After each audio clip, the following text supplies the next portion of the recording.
ए दुनिया रे समस्ते चाहिथांती पुण्य अर्जन करिया पई हेले सेमानंकर जो कर्म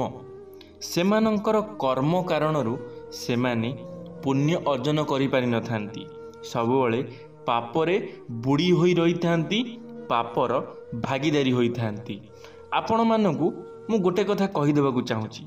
लोक माने कहि थांती कि मो जीवन रे मु किछि पाप करिनी, मु सबुबले पुण्य करूछि। सतरे सेमाने कोन पुण्य करूछंती? सेमाने कोन पुण्य करूछंती? कोन आपण माने केबे देखिचंती सेमाने पुण्य करिवार? ताले सेमाने मिछ कथा कोन पई लोक मानू कहउचंती कि मु मो जीवन रे बहुत पुण्य करिछि, काहाकू कौनसी असुविधा रे केबे भेले पकई देई नाही। ए जो कथाटी लोक माने कहंती ए केते दूर सत, केते दूर ये ठीक? सांग माने आपण माने जानि नाहंती आजिकाली रो लोक मानक कथा। लोक मानकर मुहरे गोटे कथा, मन भितरे आउ किछि। लोक मानकर मनरे बहुत खराब चिंताधारा, हेले तुम सामने से सब बल भल हवा देखई होई थांती, जहाँकि समस्ते बुझी पारि नथांती। आपण माने तुलसी गछर महत्व विषय रे बहुत भल भाव जानिथिबे, हेले आज मु जे कोनसी कथा कहिबी आपण माने सुनिले आश्चर्य होई जिवे। आज भिडियोटी होउची गोटे तुलसी गछ लगाइले केते पुण्य मिली थाए कोन आपण माने जानिछंती? कहिछंती स्वयं भगवान विष्णु। एहार माने हेउची तुलसी गछ लगाइबा द्वारा बहुत पुण्य मिली थाए। सांग माने मु विश्वजीत आपण मानकु स्वागत करूची मोर एक नुआ भिडियो रे। यदि भिडियोटी आपण मानकु भलो लागिबो लाइक टी निश्चित भाव में करदेवे। तो चलतु सांग माने आजिर भिडियोटी आरंभ करिबा। दिने भगवान विष्णुंकर दुई पार्षद शील एवं सुशील प्रश्न कले जे मनीष निज जीवन रे निस्तार सहित भगवान विष्णु को पूजा आराधना एवं पुण्य काम करि थाए, सेमाने तांको दिव्य विमान रे बसाई वैकुष्ण को नहीं आसंती। किंतु जड़े वृद्ध जी कि भगवान विष्णु को पूजा निष्ठार सहित भी करि नथिले, किंतु तांको वैकुष्ण केउ कारणरू आनिथिले, जहार कारण भगवान विष्णु सेही दुही को कहिछंती। एहा परे भगवान विष्णु सेही ब्राह्मणर कथा सुनाइछंती। कथा अनुଯାयी प्राचीन काल रे कांचीगुरी रे राजा चोल नामक जड़े सम्राट थिले। से खूब भल शासन चलाउथिले एवं तांको समय रे केही भी दुख दारिद्रतारे जीवन काटु नथिले। थरे से अनंत शयन यात्रा रे जाई सेठारे थिबा एक विष्णु मंदिर रे भगवान विष्णुकर एक अति पवित्र मूर्ति थिबा देखिले।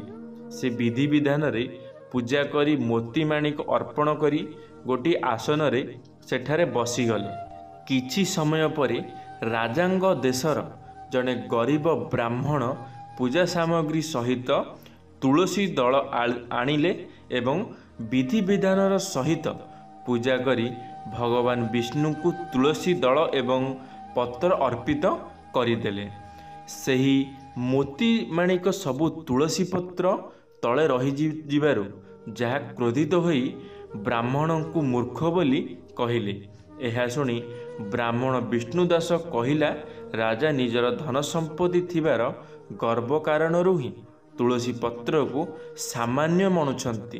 एथिरे राजा ओ ओलोटा ब्राह्मण को निज ज्ञान कारणरू गर्व करुथिबा कही जे भगवान विष्णु को प्रशंसा करी सर्वप्रथमे दर्शन करिब से ही श्रेष्ठ हब बोली कहिले। यह कही राजा महल को एवं विष्णु दास निज घर को चलीगले। राजा मुद्गल ऋषि एवं अन्य ऋषि सहायता रे बड़ यज्ञर आयोजन करी यज्ञ आरंभ कले। अनेक ब्राह्मण को डकाई भोजन कराइबा सहित दान मध्य कले। विष्णु निजे घरे ही भगवान विष्णु को पूजा करिबारे लागिले। विष्णुदास प्रत्येक दिन पूजा सहित बाहर थिबा तुलसी गछ एवं घर को आसुथिबा सबु जीवजंतु मध्य भगवान विष्णु को देखि सेमानक सेवा करिबारे लागिले। दिने सकाळु विष्णुदास भोजन प्रस्तुत करि सारी पूजा करने जाई आसी देखती तो किए तांको भोजन चोराई नेइछि। पूजा करने को विलंब हेउथिबारु से भोकिला रहीगले। एमिति 7 दिन बीती जिबारु से संदेह कले एवं घरे लुचि रही किए भोजन चोरी करी नहीं जाउछि ता जानिबाकू इच्छा कले। देखिले जड़े अति दुर्बल चंडाल आसी भोजन नहीं जाउछि। यह देखि विष्णुदास को दया हैला एवं से खीरी मध्य सांगरे नहीं जिबाकू कहिले। विष्णुदास स्वर शुणी सही चंडाल दौड़िबारे लागिला एवं किछि बाट जाई मूर्छा होई पड़ीगला। विष्णुदास तांको मुहरे पानी देबा परे से उठी छिड़ा हेले। जेतेबळे विष्णुदास तांको तांको परिचय पचारिले सेतेबळे से निजर असल रूप को आसिले। से थिले स्वयं भगवान विष्णु। भगवान विष्णु तांको उपरे अत्यंत प्रसन्न होइथिले एवं एक दिव्य विमान रे तांको वैकुंठ जीवाकू कहिले। विष्णुदास मध्य सेथिरे बसी वैकुंठ जीवा समय रे राजा चोल ताहा देखि आश्चर्य होइगले एवं ऋषि मुग्धलंकु ताहार कारण विषय रे पचारिले। से एपरी केउ काम करि नाहंती जहा द्वारा भगवान विष्णु प्रसन्न हेले नाही। एसबु कही राजा निजर प्राण त्याग देबाको निर्णय कले। सिंहासन त्याग करी केही संतान नथिबारु निजर भणजांकु सिंहासन रे बसाई देले। यज्ञकुंड को जाई से आत्महुति दियंते सही समय रे देवश्री नारद आसी अटकाई देले। एहा परे नारद कहिले जे आपण आजि पर्यंत समस्त उपयुक्त कार्य करिसंती किंतु भगवान विष्णु को दर्शन पाइबा भली कौनसी काम करि नाहंती। एहा परे नारद कहंती जे आपण भगवान विष्णु को पूजा रे तुलसी दल अर्पित करि नाहंती। जेतमळे सेही ब्राह्मण तुलसी पत्र अर्पित करिथिले सेही समय रे आपण साधारण गच्छ कही तुलसी गछर अपमान करिसंती किंतु भगवान विष्णु को तुलसी दल अत्यंत प्रिय जहा सामना रे हीरा मोती एवं माणिक सबुकिछि मूल्यहीन अटे। जदि आपण भगवान विष्णु को आशीर्वाद पाइबाकू चाहुंचंती तेबे भगवान विष्णु को तुलसी पत्र निहाती चढ़ांतु।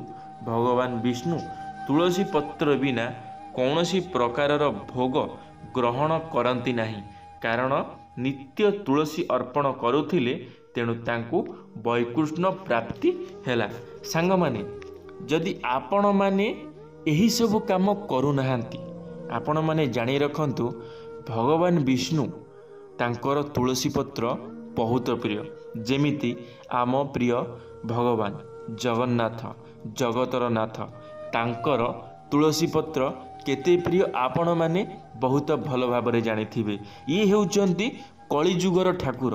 कलिजुगर ठाकुरंकर ये हेउची नुआ रूप। यह नुआ जगन्नाथ रूप रे से तुलसी पत्र को बहुत प्रिय बोली मानी थांती। सही बली भगवान विष्णु भी तुलसी पत्र रे बहुत खुशी होई थांती।